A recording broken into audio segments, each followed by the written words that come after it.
Good morning. चलो अब हम देखते हैं आगे अपना anti cancer and anti neoplastic agent. इससे पहले हमने 2 क्वेश्चंस कर चुके हैं, डिटेल्स में देखा था इम्प्योरिटीज और ग्रेविमेट्रिक एनालिसिस। तो इससे पहले के लेक्चर पे जाके पार्ट फर्स्ट देख लेना आप लोग, लॉन्ग आंसर का। ये चलेगा आपका पार्ट सेकंड, ठीक है। चलो हम देखते हैं एंटी न्यूप्लास्टिक एजेंट क्या है। अब देखिए कि ये नाम आते ही आप लोगों को दिमाग में, जहन में एक ही चीज़ आनी चाहिए, न्यूप्लास्टिक मीन्स कैंसर। अब आपको पता है कैंसर किसकी वजह से होता है बॉडी में, कैसे होता है कैंसर, क्या किन कारणों से कैंसर हो जाता है। देखिएगा, ये जो अबनॉर्मल सेल की ग्रोथ होने लग जाती है बॉडी में। अबनॉर्मल सेल की ग्रोथ माने तो जैसे कि आपने कभी नोट किया होगा, ट्यूमर व्यूमर हो जाता है ना। ब्लड कैंसर किसी को होता है तो ब्लड के अंदर अबनॉर्मल सेल की ग्रोथ होने लग जाएगी। ब्रेस्ट के अंदर हो रहा है तो ब्रेस्ट के अंदर अबनॉर्मल सेल की ग्रोथ होने लग जाएगी। तो उसको क्या बोलते हैं, हम कैंसर का नाम दे देते हैं, ठीक है। अब उस कैंसर के ट्रीटमेंट के लिए अपने पास में क्या है जी, एंटी न्यूप्लास्टिक एजेंट है और एंटी कैंसर एजेंट। अब एंटी न्यूप्लास्टिक बोल दो चाहे चाहे एंटी कैंसर बोल दो, लेकिन एंटी कैंसर तो फिर भी सभी को थोड़ा आइडिया रह जाता है, लेकिन थोड़ा कंफ्यूज करने के लिए एंटी न्यूप्लास्टिक एजेंट आता है। तो आप लोगों को एंटी कैंसर के बारे में ही लिख कर आना है। चलो अब देखते हैं आगे अपन कि भाई ये एंटी न्यूप्लास्टिक है क्या। अगर इसको आपको एक्सप्लेन करना हो, 1 नंबर का क्वेश्चन आ जाए, तो आप सबसे पहले ये लिख के आओ भाई, anti neoplastic drug are medications used to treatment of cancer. किसका ट्रीटमेंट करता है ये, कैंसर के ट्रीटमेंट के लिए यूज होने वाली मेडिसिन्स क्या कहलाती है जी, आपके एंटी न्यूप्लास्टिक एजेंट कहलाती है। आगे देखते हैं other name of anti neoplastic drug. दूसरा नाम क्या है, also known as anti cancer भी बोल सकते हो, एंटी न्यूप्लास्टिक भी बोल सकते हो, कीमोथेरेपी भी कहते हैं अपन। होती है ना भाई, कैंसर के अंदर कीमोथेरेपी होती है, आपको पता हो तो रेडिएशन, तो उसमें बाल लॉस वॉस भी हो जाते हैं। तो कैंसर वाले अगर 3rd स्टेज 4th स्टेज पे, जैसे अभी एक लेटेस्ट न्यूज है, एक वो एक्टर्स थे, टीवी सीरियल एक्टर, क्या नाम है उसका, हिना खान है ना, उसके ब्रेस्ट कैंसर हो गए हैं। तो अभी उसने बाल कटवाए हैं, बहुत ही मतलब अच्छी दिख रही है वो बालों में, ठीक है, छोटे छोटे बाल करवा लिए, ठीक है ना। तो अभी एक लेटेस्ट न्यूज यही थी कि भाई एक्चुअल में, और वो 3rd स्टेज में है ना। एक होता है फर्स्ट, कंट्रोल में आ सकता है फुल्ली, सेकंड कोशिश की जा सकती है, थर्ड 10% चांस होता है कि उस चीज़ को मैनेज कर पाए, ठीक है ना। लेकिन होने को हो ही सकता है, और जहाँ पैसा होता है वहाँ पर सब कुछ पॉसिबल है, ठीक है। चलो आगे देखते हैं cytotoxic and hazardous drug. This drugs come in many forms including liquid और पिल्स। अब देखिएगा, अब ये जो एंटी न्यूप्लास्टिक ड्रग होती है, लिक्विड के फॉर्म में अवेलेबल है, पिल्स के फॉर्म में अवेलेबल है, इंजेक्शन के फॉर्म में भी अवेलेबल है। ये सारी ड्रग जो क्या करती है, कैंसर के ट्रीटमेंट में यूज होती है।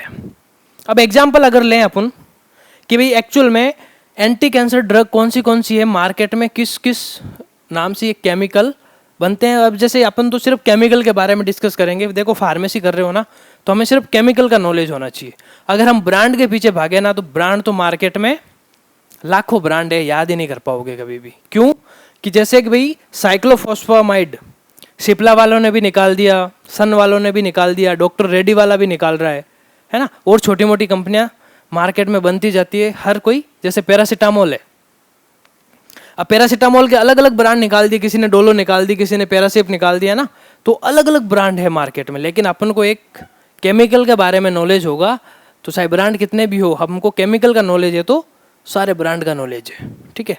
तो इसमें स्पष्ट आ जाता है आपका साइक्लोफॉस्फामाइड, बुसुलाफान है ना, मैक्रो कैप्टोप्यूरिन है ना, फ्लोरोरासिल्स, यूरेसिल है, ठीक है। थोड़े से नाम भी अटपटे हैं, क्योंकि एंटी कैंसर ड्रग के थोड़े से नाम भी अटपटे हैं। इसका क्लासिफिकेशन अब जब आप लोग सेकेंड ईयर में आओगे तब हम इसको तसल्ली से करेंगे। उस समय देखना कि इसका क्लासिफिकेशन भी थोड़ा सा ब्रॉड स्केल पे दे रखा है, वो फार्माकोलॉजी में आएगा, है ना। मिथोट्रिक्जेट, डेक्टिनमाइसिन है ना, डेक्सोरूबिसिन, हाइड्रोक्लोराइड, विनब्लास्टिन एंड विनक्रिस्टिन। अब देखिए कि विनब्लास्टिन और विनक्रिस्टिन इंपॉर्टेंट ड्रग है। क्यों है कि विनका प्लांट से मिलती है, और विनका के प्लांट इंडिया में सबसे ज़्यादा होते हैं, ठीक है ना।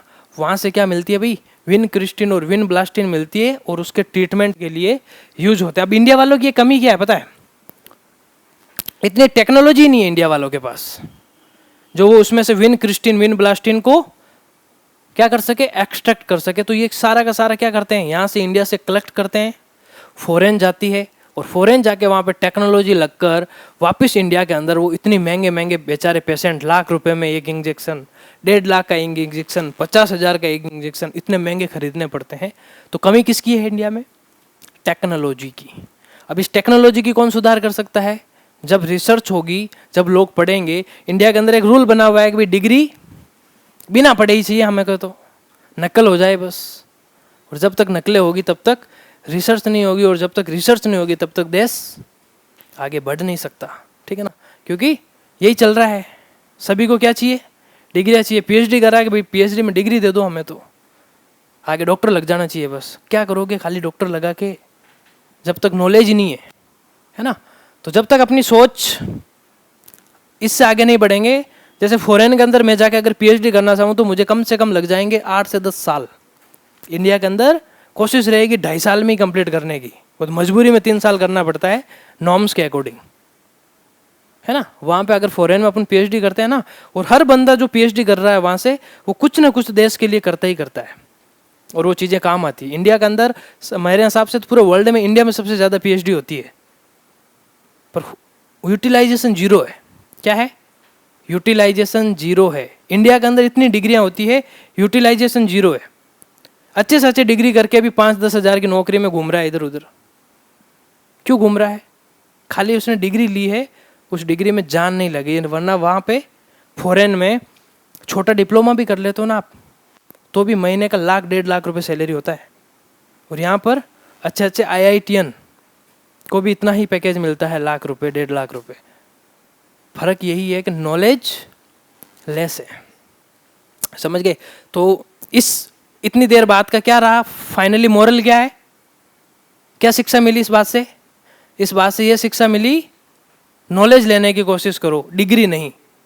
सिर्फ नॉलेज लो, डिग्री दौड़ के आएगी। 3 इडियट देखिए देखिए देखिए, तो वापस जाके एक बार और देख लेना, है ना। वो किसी दूसरे के नाम से ही नॉलेज ले रहा था और फाइनली क्या बन गया, एक साइंटिस्ट बन गया, ठीक है। तो वो चीज़ें हैं। चलो, तो इसके अंदर अपन ने ये देखे भाई, ये विन क्रिस्टीन विन ब्लास्टीन, ये आपके केमिकल्स हैं जो एंटी कैंसर में यूज होते हैं। अब एक साइक्लोफॉस्फामाइड के बारे में समटाइम्स कुछ ना कुछ पूछ लिया जाता है, ठीक है ना, कि साइक्लोफॉस्फामाइड की प्रॉपर्टीज क्या है, ये कैसे काम करेगा, है ना, और इसकी क्या क्या सोल्यूबिलिटी है, इसकी क्या क्या केमिकल प्रॉपर्टीज है, इसके बारे में डिस्कस करेंगे। तो साइक्लोफॉस्फामाइड क्या है जी, फिजिकल प्रॉपर्टीज देखें तो ये व्हाइट क्रिस्टलाइन पाउडर होते हैं। क्रिस्टलाइन का मतलब शक्कर के दाने देखे ना, तो शक्कर के दाने क्रिस्टल की फॉर्म में होते हैं। मिश्री के दाने देखे हुए क्रिस्टल, उसी को क्रिस्टल कहते हैं, उसी के फॉर्म में ये होते हैं साइक्लोफॉस्फामाइड। ऑर्डरलेस होते हैं, सुगंध नहीं होती, लेकिन टेस्ट कैसा होता है, बिटर। बिटर का मतलब कड़वा, ओके। कड़वी होती हैं चीजें भाई, कैंसर का ट्रीटमेंट सही है तो कड़वापन लेना ही पड़ेगा। केमिकल प्रॉपर्टीज क्या है भाई, aqueous solutions is boiled with silver nitrate solutions and white precipitate is obtained. अब देखिएगा, सिल्वर नाइट्रेट के साथ में अगर इसको रिएक्शन करवाते हैं तो फाइनली जो चीज फॉर्म होती है वो होगी white precipitate, okay. Oxidise in liver to give phosphamide mustard with the loss of acrolein. अब ये क्या होगा, जैसे ही लिवर के पास में ये जाती है ना ड्रग, तो वहाँ पे ये एक्रोलिन को रिलीज करती है। क्या करती है, एक्रोलिन एक केमिकल है, ठीक है ना, जिसको रिलीज करती है, और फाइनली लिवर से चीज़ें एक्रोलिन बाहर हो जाता है।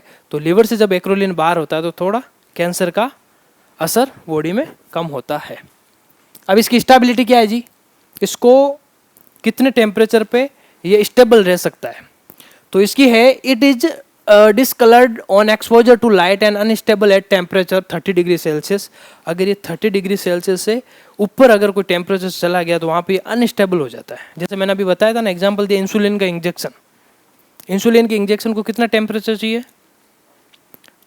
2 से 8, मतलब फ्रीजर के अंदर ही रहेगा। अगर उससे अगर वो ज़्यादा टेम्परेचर आपने रूम टेम्परेचर पर ला के उसको 1-2 घंटा रख दिया तो उस इंसुलिन के इंजेक्शन का असर ही खत्म। फिर आप लगा लोगे तो भी कुछ फर्क नहीं, क्योंकि उसका टेम्परेचर इतना ही था ना। तो जैसे ही साइक्लोफॉस्फामाइड का टेम्परेचर क्या है, 30 डिग्री सेल्सियस। 30 डिग्री सेल्सियस क्या होता है, रूम टेम्परेचर।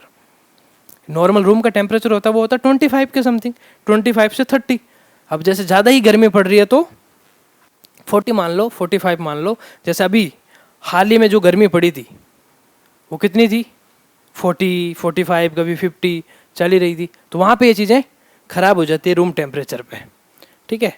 अब सेकेंड पे अपन देखते हैं, it should be tightly close. अब देखिएगा, इनको जो स्टोर करोगे ना टाइटली क्लोज कंटेनर में, लाइट रेसिस्टेंस, लाइट भी अंदर एंटर नहीं करनी चाहिए, एंड कंटेनर्स। अब इसके यूजेस देख लेते हैं।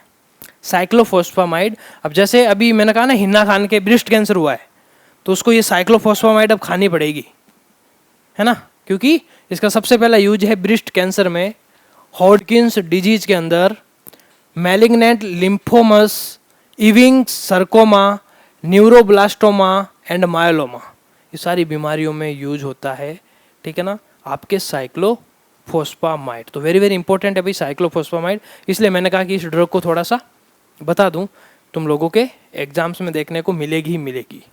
अब अपन चलते हैं आगे questions. Antibiotics very very important है। तो एंटीबायोटिक्स क्या है इसको डिस्कस करते हैं अपन।